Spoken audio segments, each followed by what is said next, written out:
Well, good evening, all. Ira Epstein, and here we are with your financial market update. And this update is for the evening, as we're here now on Thursday, the 9th of January, 2025. And we're getting on about 6:35 in the evening. I want to start off by saying to everybody, my heart goes out to friends, people I don't know, everybody in California that's being impacted by these fires. I mean, this is devastating. I don't recall seeing anything this bad by a big metro city area. We've seen bigger fires in California, but this is by the big metro area. This thing's nowhere near over. There's a number of them. One just broke out, I think they said Ventura tonight. So got to keep your eyes on all this as to what's going on. The winds are going to come back in the evening and through the morning, they're saying. President Biden has declared a certain state of emergency, offering 180 days of help to people. That is needed. Can you imagine trying to get an insurance policy now at a reasonable price after this devastation? I think it's over. And, you know, the way that they had set themselves up in the state of California where it had to pass certain boards for increases never allowed, in my opinion, the insurance companies to stay up with the rates that they needed. That's why so many, including State Farm, recently backed out. Which brings me, when we were talking the price of homes and so on, I wanted to look up mortgages. You know, right now we're around the 696 level for a 30-year fixed standard mortgage, all right? And I wanted to see, you know, because we keep hearing how high these are. Do you know how many basis points that is from a year ago at this time that we went up? It's only 30 basis points. In other words, high interest rates in mortgages really haven't fallen. They've stayed where they are. In round figures, they've gone up 1/4 of a point. It's shut down a lot of the market, but it hasn't roared to the upside dramatically, 7-8%, all right, to give you an idea. Can it happen? It most certainly can happen. Tomorrow, we're going to get non-farm payrolls data. This is a big number, all right? We don't get the Fed meeting until the end of the month. This is one of the few months where it's right at the end of the month. We're going to be able to get CPI, PPI, all those other numbers in front of it. They're looking for a good reduction from last month, and 155,000 is about the number they're looking for. We're going to get University of Michigan also consumer sentiment indices, and that'll be for the prelims. So that's going to be an important number at 9 o'clock. I review all that in my research for my clients. All the numbers are there. I went into the mortgage numbers, and you know, now the question is this. We have a market where the Fed is sort of stuck in this quandary. Labor's strong or good. Some of the Fed governors that come out say, oh, the labor's weakening. It is weakening to a degree. They are correct on that, but it's still in a very healthy state, and they are also saying that. On the other side of it, you have inflation, which has decided it's not only sticky, it's stuck. And the question is, what's going to unstick it? Because what normally does are higher rates. The good news is time. What do I mean by that? I mean that the market has taken care of interest rates in its own way and driven big parts of the curve yield towards 5%. So it's lifting the long end of the market. The short end where the Fed isn't quite doing that. And tonight I decided, hey, maybe we should be looking at the 210s as we go into, instead of the 5 and 10-year notes, let's go to the 210s, and we're going to do that in a minute here. Again, today was one of these strange days of trade because of the observance for Jimmy Carter. They closed the stock indices at 8:30 in the morning. Other markets, some of them closed early, a lot of them went the whole day. So when you look at your charts, you're going to go, wait a minute, that's not right. Where's today's data? And you'll see some markets, like the stock indices included, the 8th, the 9th this morning, the 9th this morning and the 10th, which is tonight, are going to be labeled as one. Do we understand that? You ended on the 8th. You're going to cover the morning trade, which is really, it opened at 5 in the afternoon on Thursday to 8:30 this morning, and they're going to roll that into Friday. That's what I understand you're going to do. When we look at the S&P, you're down 1% for the week on a weekly basis coming in. The support's around 58.99, but 30 points away at this point. The market is caught in the pattern that I told you. You've got the lower highs, higher lows, but there's a downtrend line that you can pretty well see right here, and that's going to be the big question for the market. When you put the swing lines on, it helps see this in a better way. Higher lows, lower highs on the swing line. You'll tell me, Ira, that broke through it. It did. But then you had an outside day down and you took that out, which often results in a rally. The rally often goes towards one of the key moving averages or a Bollinger Band. It exactly did that in this case. I said yesterday what I'm going to repeat.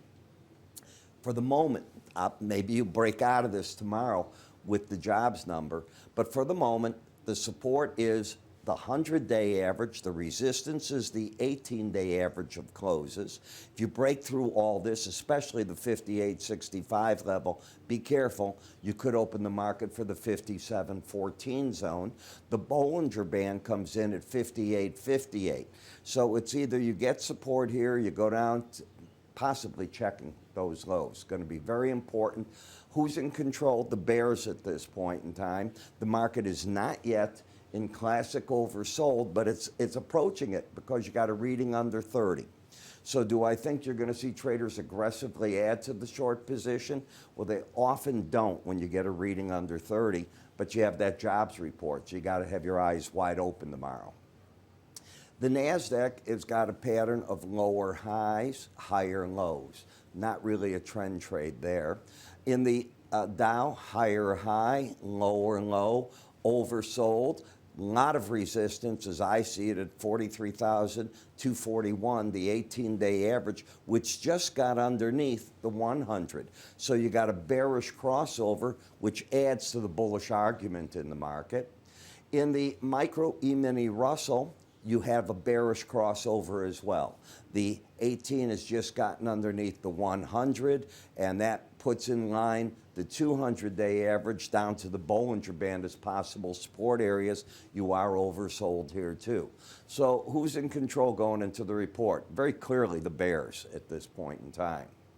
In the 10-year note, you have lower highs. You've been coming down, but if we take a look at what the market's trying to do, and I think we should go back, well, let me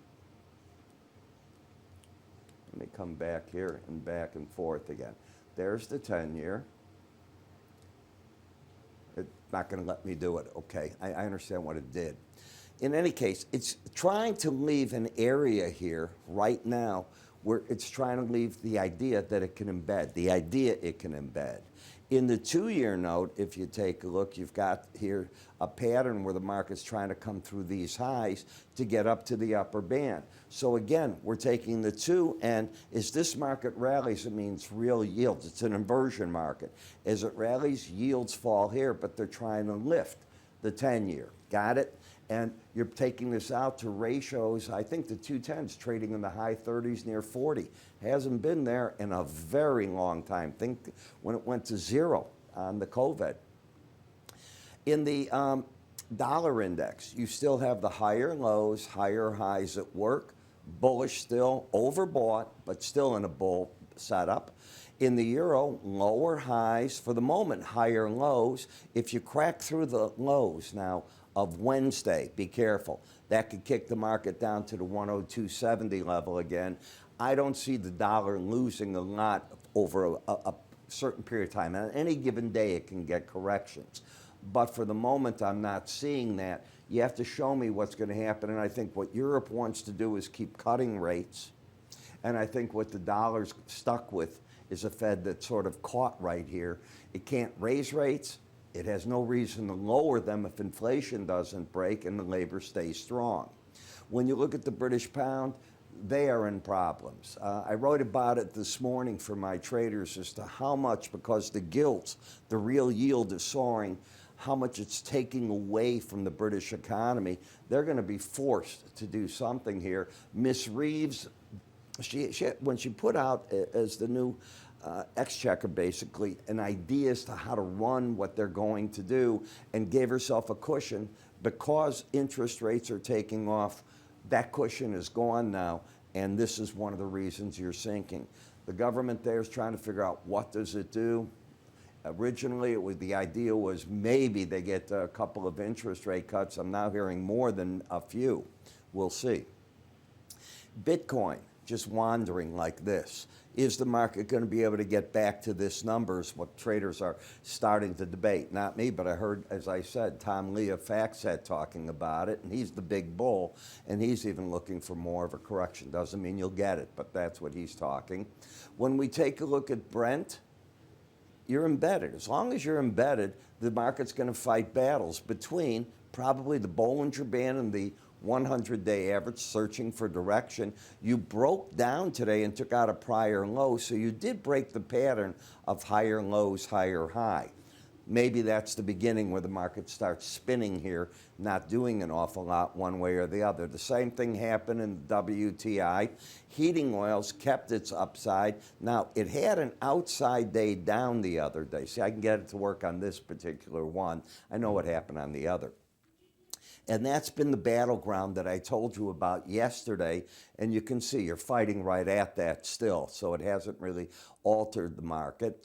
And natural gas is still looking bullish. The market probably has good support starting 345 to 340.30. And I would think that you want to watch it right in that general zone and try to see if the market can hold that 345 level. That's where I think the traders will be willing to come in probably and nibble to see if the market's going to stay good. So you put this all together, you got a lot coming at you, and we're going to write about it tomorrow. So if you haven't seen what we do as the Linn Research and what our trading accounts are able to see, you might want to take a look. We have a lot of experienced people. If you're a grain trader, we have our own agriculture people that are meteorologists, two of them actually there that we work with, both for the southern hemispheres and northern hemisphere. We cover financial markets, charts on everything daily, price counts, ideas for trade, option ideas. It gives you it all here. So how do you get this? You simply go to our website, iraepstein.com. Under free offers, you can't miss it. Just look on the top left. It's all up there for you, and away you go with it. There's also going to be, if you move your cursor up here, an icon. You can give that a click. So here's how you do it. I'm Ira Epstein. I'll catch up with you in the morning.